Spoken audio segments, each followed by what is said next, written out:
Selamat pagi, Shalom, salam Hail Grace untuk kita semua. Bapak Ibu, saudara-saudari, adik-adik yang dikasihi Tuhan, sebelum mulai saya undang kita semua untuk berdoa sedikit. Duduk saja, saya pilih. Mari kita berdoa. Tuhan Yesus Kristus, puji syukur kami haturkan kehadirat-Mu. Atas kesempatan yang indah ini, kami telah Kau persiapkan untuk menerima kebenaran sabda-Mu. Dan terima kasih yang tak terhingga, karena Engkau telah berkenan untuk menggunakan hamba-Mu ini, anak-Mu ini, untuk menjadi saluran berkat-Mu, membagikan apa yang sudah Kau sediakan bagi kami semua. Apapun yang nantinya akan keluar dari mulutku, hanyalah berdasarkan kebenaran-Mu saja, karena Engkaulah yang ingin menyampaikannya kepada kami, anak-anak-Mu yang senantiasa haus untuk belajar, lebih mengenal lagi akan kebenaran sabda-Mu, atas kabar gembira-Mu, dan atas rancangan sejahtera-Mu bagi kami semuanya. Singkirkanlah segala penghalang sabda-Mu, sehingga nantinya akal budi kami, mata hati kami, mata batin kami dapat sungguh-sungguh menerimanya. Dan apapun juga yang akan mencoba untuk menghalangi kebenaran firman-Mu tidak akan pernah berhasil, karena Engkaulah sendiri yang sudah mempersiapkan segalanya. Engkau telah membentengi kami semua dari kuasa-kuasa kegelapan, terutama dari upaya-upaya Mr. D dan konco-konconya, anak buahnya yang senantiasa mengintai untuk menerkam kami. Terima kasih Tuhan Yesus, kami yakin dan percaya bahwa semua yang kami lakukan ini adalah untuk kebaikan kami semua, sesuai seturut dengan kehendak-Mu saja. Terima kasih Tuhan Yesus. Haleluya, haleluya. Amin. Bapak Ibu, saudara-saudari sekalian, judul yang saya pilih memang tipu muslihat.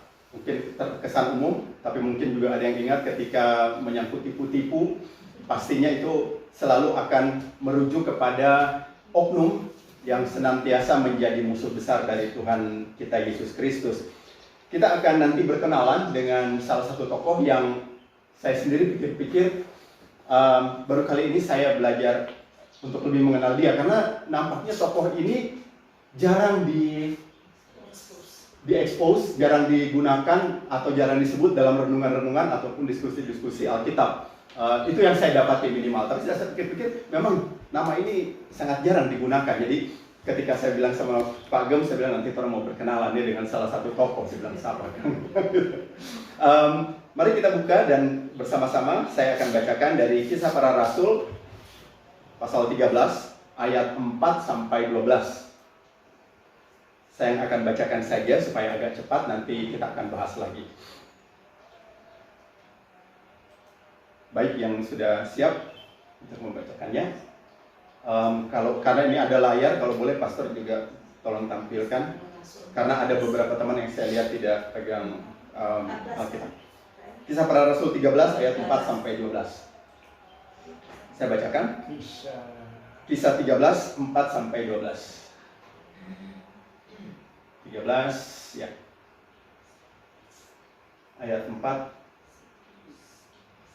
ya.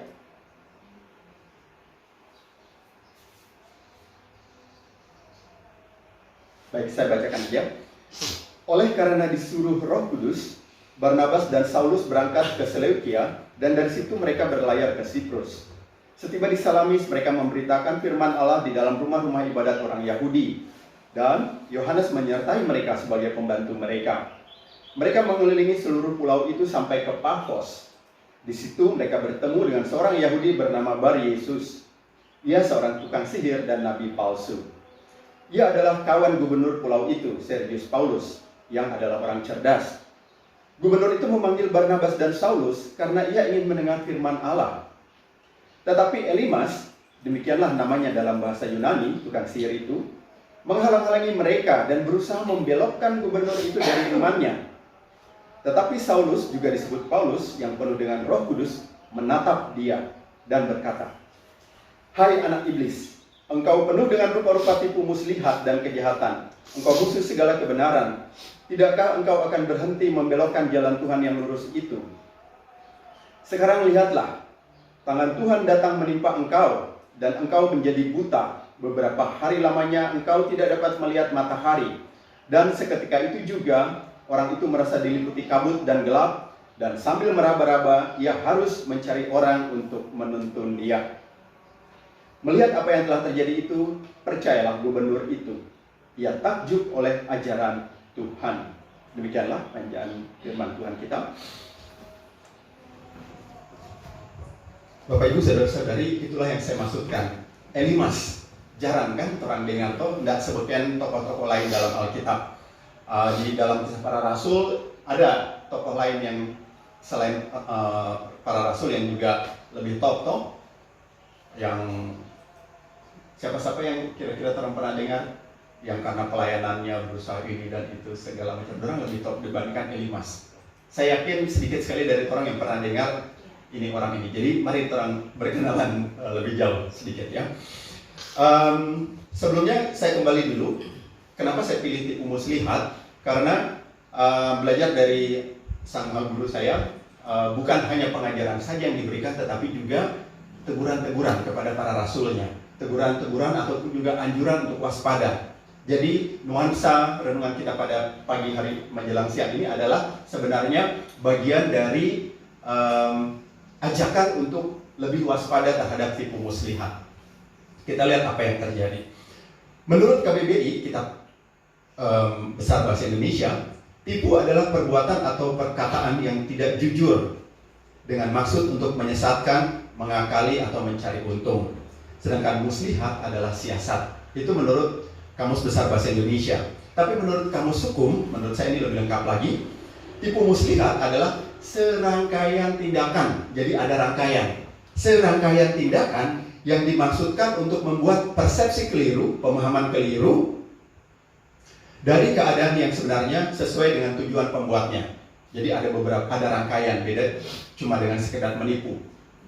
Itu yang dimaksudkan dengan tipu muslihat. Tipu muslihat sendiri dalam bahasa Yunani itu berarti dolos. Hati-hati, agak mirip dengan doulos, ya. Tapi ini dolos. Kalau pastor mungkin boleh klik di teguran itu di ayat berapa tadi? Ayat 10. Ayat 10 lagi pastor. Membelokkan jalan Tuhan tidak akan berhenti, membelokkan jalan Tuhan kira-kira di situ ayat 10. Hai anak iblis, engkau penuh dengan rupa-rupa tipu muslihat. Di atasnya lagi. Di atasnya lagi. Itu tipu muslihat itu pasal ya. Yang 1388, nomor 1388 di atas naik lagi, naik ya. Gitu. Jadi harusnya ya dolos ini yang dimaksudkan ya. Dolos. Jadi di situ termasuk ada dalam bahasa Inggris dikatakan deceit. Deceit itu adalah tipuan tapi lebih ke bukan sekedar tipu begitu saja ya. Tujuannya untuk mengelabui gitu loh. Ya, itu ada deceit. Sedangkan guile sendiri jarang kita kenal dalam bahasa Inggris karena itu bahasa Inggris yang agak kuno. Sedangkan craft itu adalah sesuatu yang dirangkai, direkayasa. Makanya ada handicraft. Orang dengar ya, sering ya, handicraft artinya rangkaian sesuatu yang dibuat dengan tangan. Itu handicraft. Jadi craft itu adalah rangkaian. Nah, jadi seperti itu dari bahasa aslinya ya, dolos bukan dulos. Nanti di dalam Alkitab dia hanya keluar Perjanjian Baru keluar sekitar 7 kali kalau tidak salah. Termasuk tipu muslihat ketika orang-orang ingin menghukum Yesus, itu juga ada tipu muslihat yang digunakan katanya juga sama, dolos. Baik, sekarang kita lanjut. Jadi tipu muslihat dalam bahasa Yunani atau dolos bisa berarti pula selain penipuan, kepalsuan, tapi juga umpan. Nah, orang tahu seringkali kalau menyangkut umpan, orang katakan kadang-kadang itu adalah jebakan, kan? Jebakan jangan yang diharapkan tentu oleh Mr. D dan konco-konconya itu jebakan supaya apa? Ada orang yang masuk dalam jebakan atau perangkap, lalu melakukan apa yang dia inginkan dibandingkan dengan apa yang Tuhan inginkan. Jadi itu semua tercantum, termaktub di dalam kata tipu muslihat dolos ini. Nah, kembali lagi saya ingin mengingatkan bahwa mengapa topik tipu muslihat ini yang dipilih atau yang saya dapatkan. Karena pertama, kewajiban kita adalah saling mengingatkan, terutama sesama saudara. Atau lebih kecil lagi, kita di dalam komunitas ini adalah wajib orang saling mengingatkan, atau yang sering pastor katakan, bukan hanya kata-kata manis saja, tapi teguran persaudaraan pun harus orang sampaikan. Seperti itu. Lalu kedua, sejak saya membawakan topik demonologi atau pengetahuan tentang demon, tentang Mr. D, saya merasakan dorongan untuk senantiasa mewaspadai serta menemukanali siasat Mr. D dimanapun juga. Yang siasatnya, yang Mr. D yang selalu bertujuan untuk menjauhkan manusia dari hyper grace Tuhan Yesus. Itu adalah tujuan dia yang utama dengan berbagai cara. Oh ya, untuk Pak Nolfi, Mr. D sini bukan Mr. Daud, karena famnya Daud, Nolfi Daud. Tapi singkatan dari dia bolos. Tapi saya lebih menyingkatnya Mr. D, karena saya nggak mau lebih banyak nyebutin namanya dia, keenakan. Tapi saya akan lebih sering menyebutkan nama Tuhan Yesus. Jadi di dalam komunitas ini orang mengenal dia dengan Mr. D. Dan yang ketiga, kita harus semakin mengenali segala siasat musuh utama kita sehingga tidak gampang terjerumus atau terjebak. Kalau orang-orang lain dalam siasat mengatakan kita harus mengenal musuh-musuh kita supaya tahu bagaimana cara mengalahkan orang. Atau dalam konteks badminton, kebetulan senior 3 badminton, orang harus tahu kan orang pemusuh itu seperti apa supaya orang bisa mengalahkannya. Dalam hal ini, orang harus lebih sering mengenal siapa tipu-tipu muslihat atau jurus-jurus apa saja yang digunakan oleh Mr. D. Nah, sekarang kita kembali ke tokoh yang akan saya perkenalkan tadi. Tokoh ini adalah tokoh antagonis. Kalau di film atau di cerita selalu ada antagonis dan protagonis. Antagonis itu biasanya yang berlawanan, antagonis ya, tokoh jahatnya. Tokoh protagonis dalam hal ini sudah jelas. Paulus. Jadi Elimas itu ternyata dalam bahasa Yunani, dalam bahasa Yahudinya dia namanya adalah tadi siapa? Bar Yesus. Bar ini itu sama dengan kalau di Indonesia orang dikenal dengan bin, ya. Jadi ada Nolfi bin Daud gitu. Kalau ini Pagem harusnya dibilangnya Stanley bin, bukan saya tapi Stanley bin Willy, misalnya seperti itu. Jadi kalau orang dengar misalnya ada namanya Bartimeus, itu sebenarnya dia adalah anak dari Pak Timeus, anak dari Om Timeus. Sebenarnya seperti itu. Bartolomeus juga orang bisa pikir dia anak dari Timeus. Nah, bagaimana juga ini namanya adalah Bar Yesus yang artinya sebenarnya bagus ini. Bar Yesus kan artinya anak Yosua atau anak penyelamat, artinya bagus. Tapi disinilah letak ironinya ya. Nah, siapa Elimas? Elimas ini adalah seorang tukang sihir. Yang tukang sihir dalam artian dia pura-pura punya karunia bernubuat alias nabi palsu seperti diungkapkannya dalam ayatnya. Pura-pura bisa bernubuat, bisa meramal, atau ahli supranatural, menemukan barang hilang. Nah, terdengar akrab Bapak Ibu tentang hal-hal ini. Kadang, dan saya sendiri pernah mengalami, ada orang tertentu, orang Minado kan, coba pergi berdoa Pak Ibu itu, atau Bapak itu, toh nanti bisa apa dan apa. Saya pun bukan, untungnya saya tidak pernah percaya ya, jadi, tapi saya tahu ada orang-orang seperti itu, termasuk yang di Winangun mungkin dengan siapa namanya, dia tidak usah disebut. Seperti itu. Saya pikir oke, bagus ya. Tetapi kemudian setelah semakin mengenal ini, saya jadinya bertanya-tanya. Kalau pertanyaan saya sih selalu sederhana. Kalau itu tidak berasal dari Tuhan Yesus, berarti berasal dari Mr. D dan kroco-kroconya. Di salah satu kesempatan juga di komunitas kami orang beberapa kali ya sempat menyinggung hal-hal seperti itu. Jadi hati-hati. Jangan sampai orang juga pergi ke orang-orang seperti itu. Menurut saya ya, ini salah satu yang saya dapatkan di sini. Jadi saya ulangi, yang dianggap tukang sihir adalah pura-pura punya karunia bernubuat alias nabi palsu. Dan kalau ini Pastor Jerry yang sudah sering menyebutkan, si ini si itu, sering-sering seperti itu. Termasuk yang dikenal dengan orang-orang besar ya, penginjil atau siapa di YouTube segala macam yang ber-KKR itu. Kadang-kadang kan orang harus waspadai ya. Seperti itu. Hati-hati. Dianggap bisa meramal atau ahli supranatural atau bisa menemukan barang hilang dan lain-lain.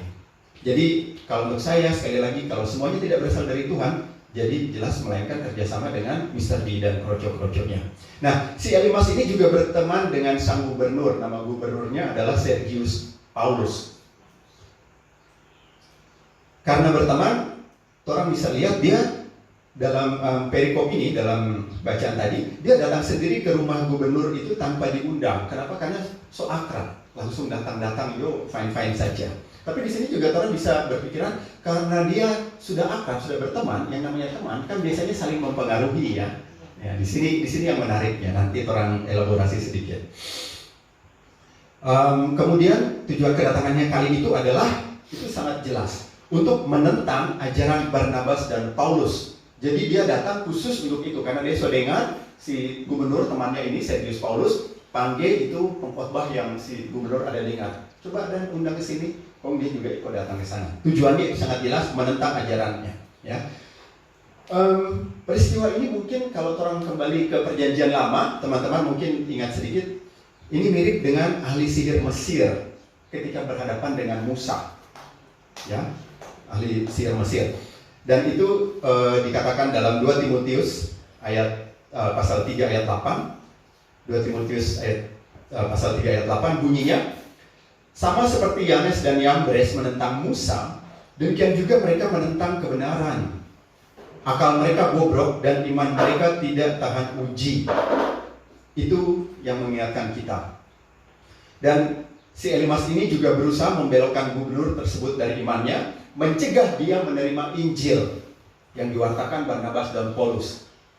Ini garis besarnya. Jadi kedatangan dia, si Elimas ini, khusus untuk menentang Injil, ya, untuk menentang bahwa Injil ini pasti nggak bagus ini dan itu segala macam, ya. Karena itulah yang diwartakan oleh Barnabas dan Paulus. Jadi head to head artinya langsung berhadapan-hadapan dia menjelek-jelekan ajaran Barnabas dan Paulus ini. Nah itu tentang si Elimas. Lalu bagaimana dengan si gubernur? Kita berkenalan juga dengan sang gubernur yaitu Sergius Paulus. Dia orang non-Yahudi, jelas ya dari namanya. Dia adalah orang Romawi. Dan dia juga orang yang cerdas. Orang yang cerdas artinya apa? Sama seperti yang berusaha diangkat dan dibiasakan dalam komunitas kita. Dia pakai logika, bukan sekedar baper. Kalau baper dia bilang, oh di sana ada apa pewartaan gini, oh gagal ini dan itu bapernya saja. Enggak. Dia enggak baper, enggak cuma mau dengar-dengar gosip atau rumor atau apa kata orang atau apa yang sedang viral, tapi apa? Dia mau dengar sendiri dan karena dia seorang pejabat dia undang ya.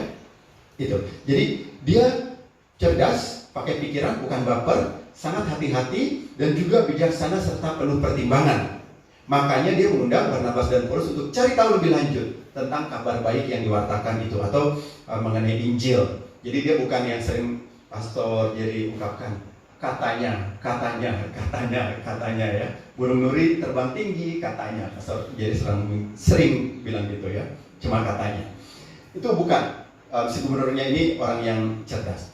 Dan dia juga seorang yang rendah hati. Mengapa? Walau dia pejabat tinggi, gubernur, sekarang aja gubernur tinggi, apalagi zamannya Rasul Paulus itu. Walau dia pejabat tinggi, tapi dia bersedia mengundang Barnabas dan Paulus yang adalah rakyat biasa, hanya pendatang biasa. Tapi diundang, mari kita datang. Ini menunjukkan sikap rendah hati. Dan luar biasanya karena dia rendah hati, terbuka ya jalan, seakan-akan begitu. Nah Bapak Ibu, saudara-saudari sekalian, sekarang kita mencermati beberapa ayat yang menarik. Ayat 4, boleh Pastor jadi lompat ke ayat 4 atau yang pertama-tama. Di sana disebutkan Kisah Para Rasul 13 ayat 4. Oke, ya. Di sana dikatakan disuruh Roh Kudus. Kalau disuruh Roh Kudus itu pastilah dipenuhi atau diperlengkapi oleh Roh Kudus dengan karunia-karunia yang diperlukan. Seperti nanti terungkap di ayat 9 ya.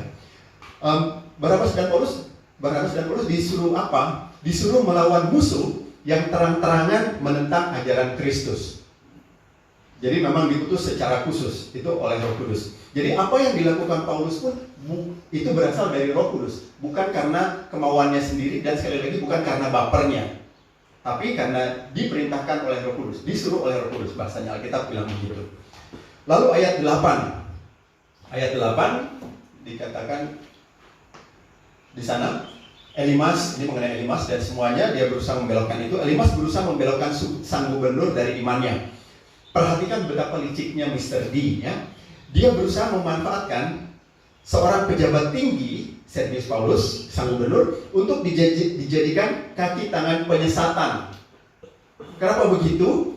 Karena yang namanya pejabat tinggi itu kan beken, terkenal, banyak pengaruh, ya, atau bisa juga dianggap selebriti gitu, atau pengkhotbah. Kalau itu yang Pastor Jerry sering bilang ya, orang-orang yang di belakang mimbar itu.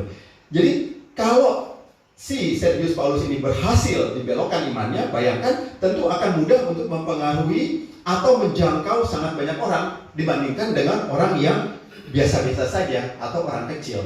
Makanya dia berkuat, dia kirim DP kaki tangan, yaitu si Elimas ya. Itu mengenai Dorang. Tapi dalam skala kecil kita pun harus senantiasa waspada akan tipu muslihat Mr. D dan anak buahnya itu.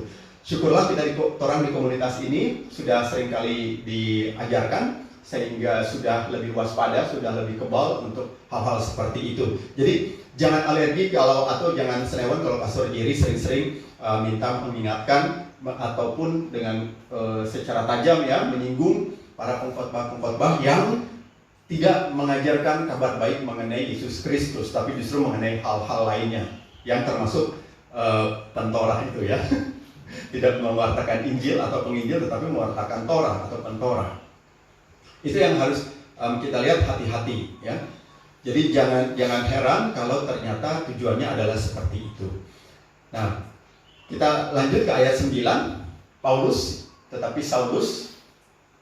Ya, saya berusaha mencari-cari dan ada catatan rupanya di sini, ini ayat 9-nya. Tetapi Saulus juga disebut Paulus. Rupanya ini pertama kalinya si Saulus disebut Paulus. Sebelum-sebelumnya dia selalu disebut Saulus ya, jadi pertama kalinya. Tetapi Saulus kita lihat yang penuh dengan Roh Kudus. Jadi seperti diungkapkan di bagian awal tadi, dia penuh dengan Roh Kudus. Dia menatap Elimas, menatap. Jadi bukan sekedar melihat biasa-biasa, tapi dia menatap. Menatap untuk apa? Pertama-tama untuk menundukkan Elimas. Ya, dia tatap ya. Atau bahasa Inggrisnya bilang stare at you. Jadi dilihat baik-baik, lihat baik-baik matanya.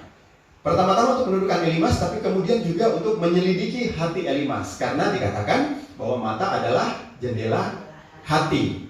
Ya, jadi dia lihat baik-baik di mata, dia menatap. Dan yang terakhir tentunya untuk menunjukkan keberanian yang kudus dalam melawan kelancangan dan tipu muslihat Elimas. Ini luar biasa. Ya, jadi dengan menatap itu juga perlu keberanian menatap mata orang ya. Orang di Indonesia sayangnya tidak dibiasakan. Kalau di budaya Barat justru kalau tidak lihat mata dianggap menghina. Kalau terlalu menatap mata dianggap melawan ya. Apalagi orang tua-tua zaman dulu toh. Kalau orang haga di mata malah dapat marah orang toh. Orang tua-tua zaman dulu. Apa haga-haga? Atau itu kalau di lorong ya. Kalau orang apa haga-haga? Ya sudah. Mau bakla itu dia. Tetapi dalam budaya Barat justru harus melihat mata untuk menyatakan bahwa kita menghargai. Jadi kalau kita ketemu orang yang dari Barat, kita bilang terima kasih, jangan kita lihat ke bawah, tapi lihat matanya. Terima kasih, dia pasti akan lebih menghargai. Kira-kira seperti itu. Tapi kali ini adalah untuk menunjukkan keberanian yang kudus dalam melawan kelancangan dan tipu muslihat Elimas. Sehingga dilanjutkan setelah Paulus menatap mata Elimas, dilanjutkan di ayat 10, Paulus berkata apa? Hai anak iblis, engkau penuh dengan rupa-rupa tipu muslihat dan kejahatan. Engkau musuh segala kebenaran. Tidakkah engkau akan berhenti membelokkan jalan Tuhan yang lurus itu? Bayangkan Paulus yang belum tahu sebenarnya siapa itu Elimas bisa langsung tuduhan itu sebenarnya kan? Atau kalau orang di demonologi menyatakan orang menghardik dia. Karena orang lihat itu yang dilakukan oleh Paulus. Langsung bilang, hai anak iblis. Dari mana Paulus tahu? Orang tahu dari Roh Kudus tentunya ya. Jadi Paulus membongkar tipu muslihat Elimas yang sebenarnya. Apa tujuan Elimas yang sebenarnya?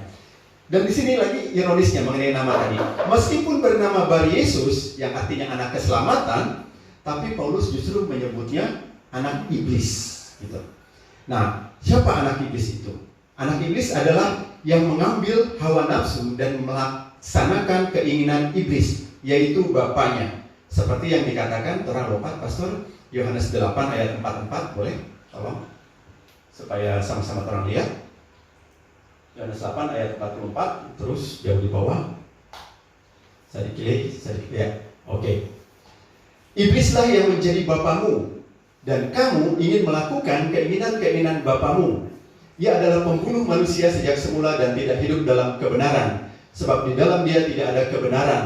Apabila ia berkata dusta, ia berkata atas kehendaknya sendiri, sebab ia adalah pendusta dan bapa segala dusta. Di bagian atas ya, iblislah yang menjadi bapamu dan kamu ingin melakukan keinginan-keinginan bapamu. Sama seperti si Elimas tadi atau Bar Yesus tadi, Paulus menyebutnya anak iblis, yang artinya apa? Yang mengambil hawa nafsu dan melaksanakan keinginan iblis bapaknya. Gitu. Jadi memang dahsyat ini ya, langsung dibongkar di situ dengan menyebutkan anak iblis. Jadi si Elimas ini penuh dengan rupa-rupa tipu muslihat, bukan cuma satu tapi rupa-rupa tipu muslihat dan ahli dalam memperdaya manusia, atau kadang orang bilang intimidasi atau manipulasi. Saya selalu menyebutnya Mr. D adalah manipulator terbesar ya. Dia memanipulasi apapun juga. Bahkan sabda Tuhan pun dimanipulasi. Orang ke situasi, apakah sedang bahagia, apalagi sedang terbeban, apalagi sedang sedih, pasti akan dimanipulasi, ya, karena di sana terbuka celah. Ini yang orang harus waspada, harus hati-hati. Bahkan dalam keadaan bahagia pun, orang bisa-bisa dimanipulasi. Itu yang sebabnya orang harus waspada senantiasa. Jadi hati-hati, Elimas ini penuh dengan rupa-rupa tipu muslihat dan ahli dalam memperdaya manusia. Elimas penuh dengan kelicikan dan kejahatan serta kebencian. Garis bawah, orang berulang-ulang dikatakan Tuhan Yesus adalah kasih, dan benci itu lawan dari kasih. Mr. D sama juga dengan Elimas itu penuh dengan kebencian. Ya, jadi dia adalah musuh Allah atau musuh Tuhan Yesus yang mewartakan kasih. Anak iblis jelas adalah musuh Yesus karena Yesus adalah sang kebenaran sejati. Terima kasih.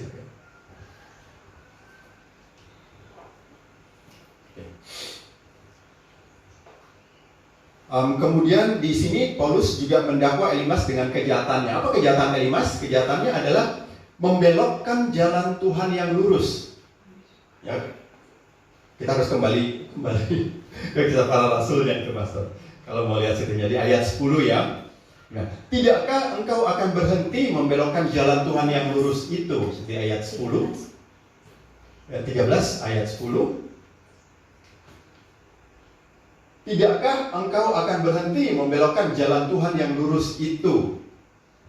Ya. Jadi di sini itu adalah dakwaan utama Paulus. Ya, setelah dibilang anak-anak iblis begini, tetapi tujuan utamanya langsung ditemukan dan ditunjukkan, dibongkar oleh Paulus, yaitu ingin membelokkan jalan Tuhan yang lurus. Untuk apa? Supaya orang-orang jangan masuk dan berjalan di jalan Tuhan tersebut dengan cara mengatakan hal-hal yang tidak benar tentang ajaran Barnabas dan Paulus. Mengenai jalan yang lurus, orang tahu itu ada di Yohanes, dan seringkali kalau di YouTube banyak ternyata pengikut-pengikutnya Om Mamat itu yang bertobat ketika menemukan jalan yang lurus ini, karena dalam bacaan sholatnya mereka harus menyatakan apapun dan seterusnya siratul mustaqim. Kita yang cuma tahu itu siratul mustaqim itu adalah jalan yang lurus, dan jalan yang lurus itu kemudian ternyata orang temukan di Injil Yohanes. Ya, jalan yang lurus siapa lagi kalau bukan Tuhan Yesus. Jadi itu yang dikatakan ketika orang belajar dan pengikut Om Mamat berusaha mengerti bahasa Arab, lalu dia mengerti apa yang dia doakan setiap hari, sehari 5 kali itu, ternyata ujung-ujungnya minta ditunjukkan jalan yang lurus, minta menunjukkan jalan yang lurus, yaitu Tuhan Yesus sendiri. Dan ini adalah kesaksian para mualaf ya, bukan para murtadin, bukan mualaf ya. Jadi pengikut Om Mamat yang bertobat ternyata tidak sedikit yang bertobat karena ini. Gitu. Itu luar biasa. Salah satunya juga kalau tidak salah Lucy Deiva itu ya, yang sempat kita lihat dari yang banyak. Baik, kita kembali lagi mengenai jalan yang lurus. Jadi jalan yang benar dan jalan yang lurus, itu yang ingin dibelokkan. Jalan Tuhan itu selalu lurus, tapi itu yang ingin dibelokkan oleh si Elimas. Ya, jadi bukan hanya si gubernur, tetapi karena ini tentu ada pendengar-pendengar yang lain, Paulus langsung menegur itu, mengungkapkan, membongkar kebobrokan si Elimas ini ya. Gitu. Nah, di sini baiklah kita perhatikan juga beberapa hal berikut yang menurut saya hal-hal yang mungkin boleh terang bawa pulang atau pengajaran yang saya dapatkan, bahwa jalan Tuhan itu senantiasa lurus dan benar. Dan memang benar, pastor selalu mengharuskan orang menggunakan kata yang benar, bukan jalan yang baik ya, tetapi memang dikatakan jalan Tuhan senantiasa lurus dan benar, satu-satunya jalan menuju surga dan kebahagiaan. Ada orang yang gemar membelokkan jalan lurus tersebut, yaitu nabi-nabi palsu dan para penyesat, termasuk yang sering dikritisi oleh Pastor Jerry, mereka yang berada di belakang mimbar tetapi tidak membawakan kabar tentang Tuhan Yesus. Ya, itu. Dan juga para penyesat itu biasanya keras kepala dalam artian apa? Walau sudah ada bukti bahwa mereka salah, tapi tetap tidak mau menghentikan penyesatannya. Termasuk tentu tentang buku yang ditulis oleh Pastor Jerry juga ya, mengenai persepuluhan itu ya. Jadi itu bahasan nanti pakarnya adalah Pastor Jerry. Tetapi saya ketika menyebutkan itu saya selalu ingat itu kan mengenai Taurat. Jadi kalau yang mengaku penginjil di belakang mimbar di dalam komunitas yang namanya gereja terus mengungkapkan persepuluhan itu, kok rasa-rasanya jadinya bukan mewartakan Injil ya, mewartakan Taurat. Makanya orang menyebutnya kitab Biblia menjadi pentorah, ini bukan lagi penginjil. Mohon maaf, tapi seperti itu kira-kira logikanya. Baik Bapak Ibu saudara-saudari, untuk tidak melebar, setelah ditegur, ditatap, ditegur, dibongkar kebobrokannya, maksud-maksud tersembunyinya, tipu muslihatnya dibongkar. Kemudian di ayat ke-11, ya kita lanjut. Sekarang lihat di ayat ke-11.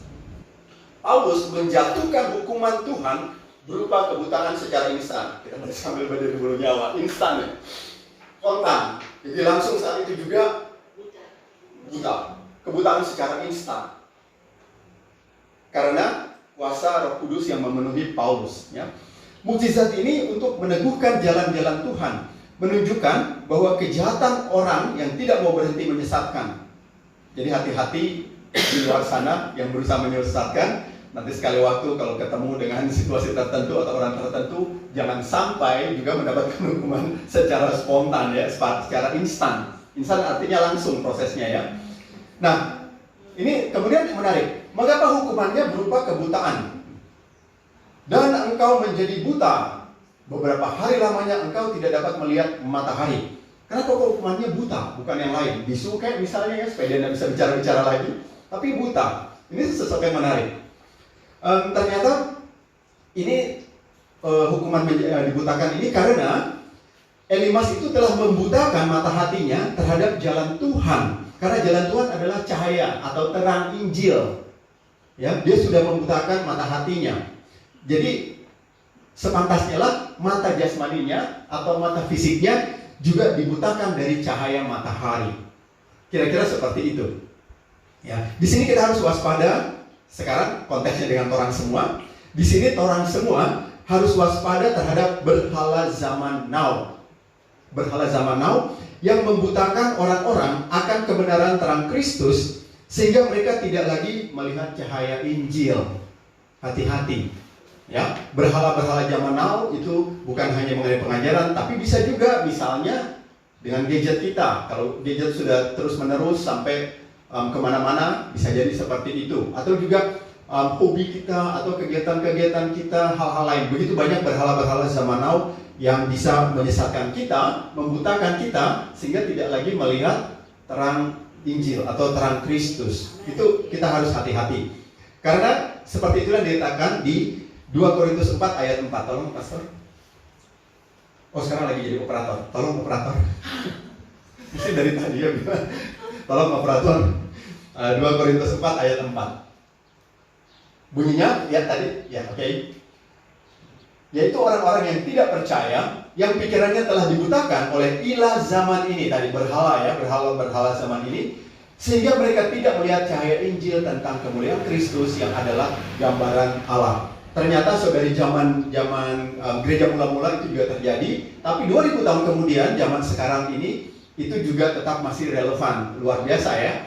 Ini kebenaran Injil, kebenaran Alkitab ya, kebenaran pengajarannya. Sampai sekarang pun masih relevan. Bahwa ada yang pikirannya telah dibutakan oleh ilah-ilah zaman ini. Gitu. Harus hati-hati. Orang-orang yang tidak percaya pikirannya telah dibutakan oleh ilah zaman ini. Zaman ininya ternyata sampai berlangsung 2000 kemudian tetap zaman ini. Gitu. Ini berupa apa? Ungkapan yang apa di warung-warung itu dulu, hari ini bayar besok gratis, berlaku terus. Begitu besok tulisannya kan tetap hari ini bayar besok gratis. No, tunggu akan mau dapat gratis, betul. Karena begitu esok tetap tulisannya kan tetap tuh nggak berubah kan? Hari ini bayar besok gratis. Pakai voucher.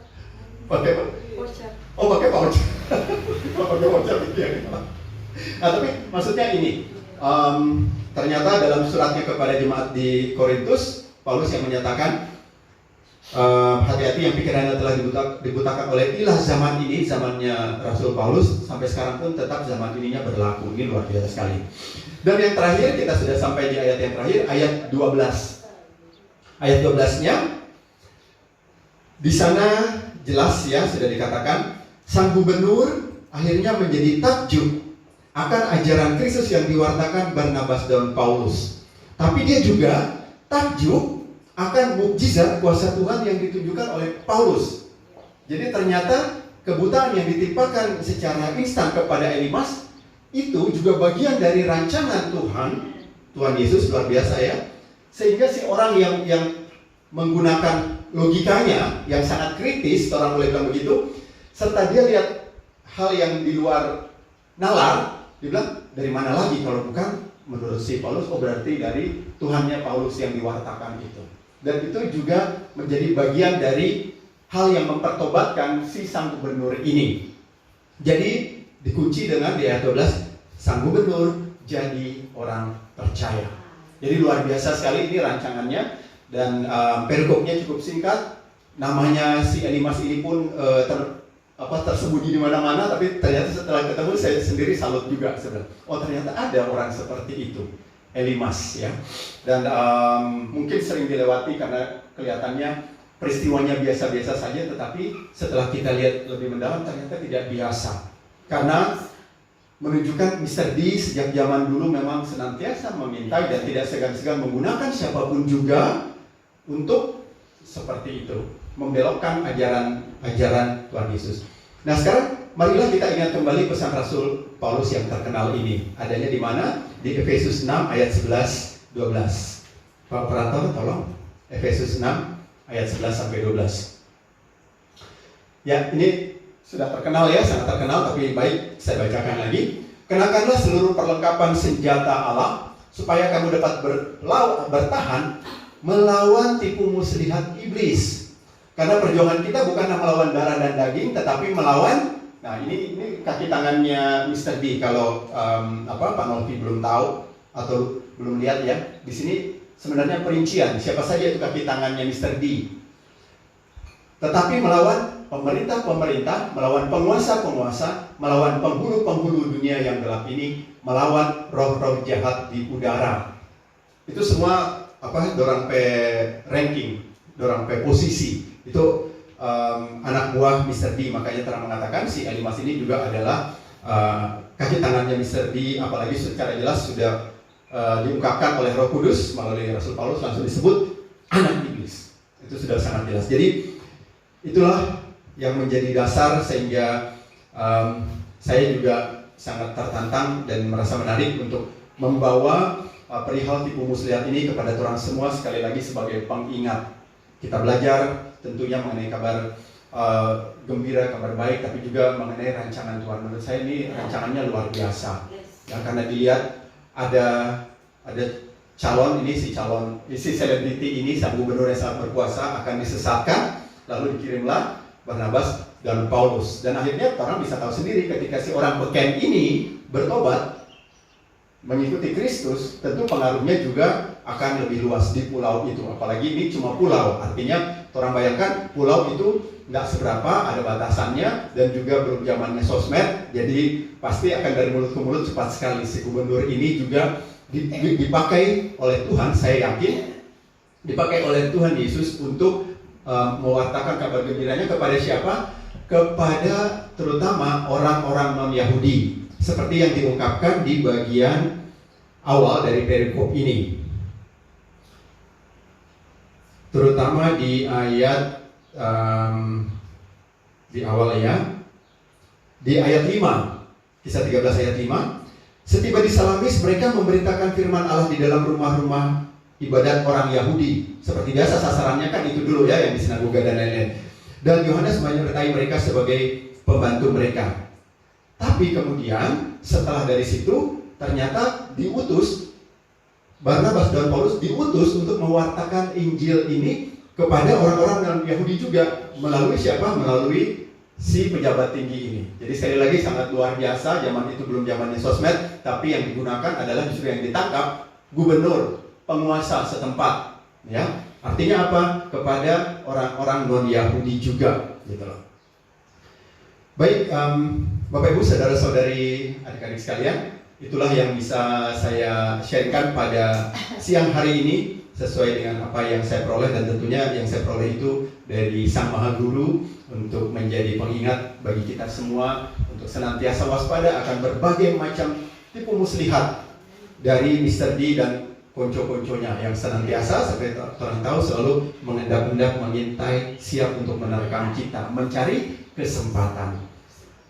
Itu saja, semoga bisa berguna bagi orang semua untuk melangkah dengan lebih tegar lagi menghadapi musuh utama kita yang selalu harus diingat-ingatkan. Karena Mr. D ini kalau tidak diingat-ingatkan, ternyata dalam berbagai macam denominasi juga sering diingat-ingatkan. Mr. D ini seringkali berusaha untuk tidak menonjolkan diri. Kenapa? Tidak menonjolkan diri supaya orang terlena, menganggap tidak ada kuat Mr. D, tidak ada kuat dia. Sehingga ketika ada jebakan, ada tipu muslihat, ada perangkap, orang tidak waspada. Atau, so biasa kok begini. Atau orang sering katakan, membenarkan yang biasa, padahal itu salah. Tapi so biasa kok tuh dia, so biasa kok dia. Itu bentuk-bentuk dari tipu muslihatnya juga, jebakan-jebakannya juga.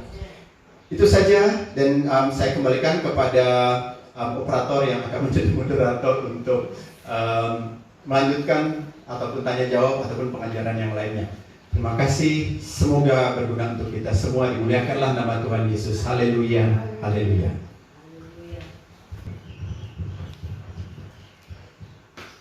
Iya, luar biasa, singkat, padat, dan menohok. Seringkali kita terjebak dengan bahasa klise, jangan menghakimi. Pak Erik baru saja menunjukkan bukti, bukan cuma menghakimi, menghukum. Malah menfirman. Iya kan? Langsung, kena langsung. Tapi dengan syarat harus penuh dengan Roh Kudus. Itu dalam bahasa Yunaninya pleito, penuh dengan Roh Kudus yang terus dicas, penuh. Jadi ketika Paulus dan Barnabas atau siapapun yang mau pergi memberitakan Injil, itu harus cas dulu. Ya, karena mereka menggunakannya. Jadi ini kadarnya akan berkurang, dicas lagi. Ya. Luar biasa. Ada yang menarik. Ternyata saya periksa dalam bahasa Ibrani, itu Bar Yesus, namanya memang bagus. Ya. Famnya Elim. Kita bingung. Elimas. Elimas. Keturunan Jawa, Mas. Elimas. Mas Elim. Bar Yesus. Elimas. Katanya famnya Elimas. Ya. Paulus tanpa merasa takut karena penuh dengan Roh Kudus. Penuh dengan Roh Kudus ada dua kuasa yang diberikan kepada kita, ya, atau kepada Paulus. Itu kuasa apa itu? Dunamis dan exousia. Perhatikan, dia tak pernah takut. Dia anti gertak. Dia tidak bisa diintimidasi. Itu dinamit atau dunamis. Ya. Itu kuasa yang meledak, roh yang menyala-nyala. Ya. Biarlah rohmu menyala-nyala. Nah, karena ada kuasa dunamisnya. Ya. Kemudian Paulus langsung menegur. Itu memberikan komando perintah. Ya. Itu exousia, authority, otoritas. Itu exousia. Ya. Jadi akibat dari penuh dengan Roh Kudus, Plato, Paulus diberikan kuasa dunamis dan exousia. Sehingga itu si Van Elim ini tunduk, langsung buta, ya, buta. Jadi benar ini ada dua kebutaan yang dialami, buta otak, buta hati, ya, buta mata. Ya, berarti ada tiga kan? Buta pikiran, buta hati, buta mata. Satu kali dia buta memang. Dan luar biasa hari ini kita diingatkan lagi atau dipertegas lagi kalau kita dalam kuasa kepenuhan Roh Kudus tidak perlu takut. Ya. Orang sering ya ini pendeta-pendeta ya, saya senang menegur keras pendeta-pendeta karena banyak kemunafikan di dalam khotbah-khotbahnya pendeta. Ya, khotbah gula-gula, khotbahnya sedap-sedap. Ya. Kenapa pendeta selalu ngomong apa? Jangan menghakimi. Ya. Karena kalau jemaat tahu menghakimi, pendeta itu udah hakimi pertama. Iya tahu. Apa tidak boleh menghakimi? Nah, tanya Bapak Erik. Ya, bukan cuma menghakimi, memang langsung menghukum. Karena kita diberikan otoritas. Yesus bilang, janganlah menghakimi, tetapi hakimilah dengan adil. Nah, kalau orang pe otaknya apa jalan, naranya apa jalan, nah ini akan jadi kebingungan. Ya, bingung. Di mana tuh ya? Coba, tolong dulu kasih ingat. Di mana tuh jangan menghakimi, tetapi hakimilah dengan adil. Ya, ngomongnya jangan menghakimi. Ya. Yohanes 7 atau 17? Yohanes 7 ayat 24. Nah, Yohanes 7 ayat 24. Coba tolong baca. Janganlah menghakimi menurut apa yang nampak, tetapi hakimilah dengan adil. Ya. Jangan menghakimi menurut apa yang nampak. Paulus dan Silas tidak menghakimi menurut apa yang nampak. Tetapi karena mereka penuh dengan Roh Kudus, apa itu tadi?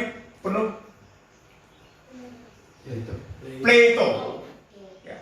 Penuh dengan Roh Kudus, mereka punya kuasa dunamis dan exousia.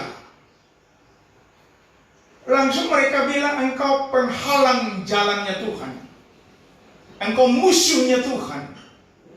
Ya. Engkau musuhnya Yesus.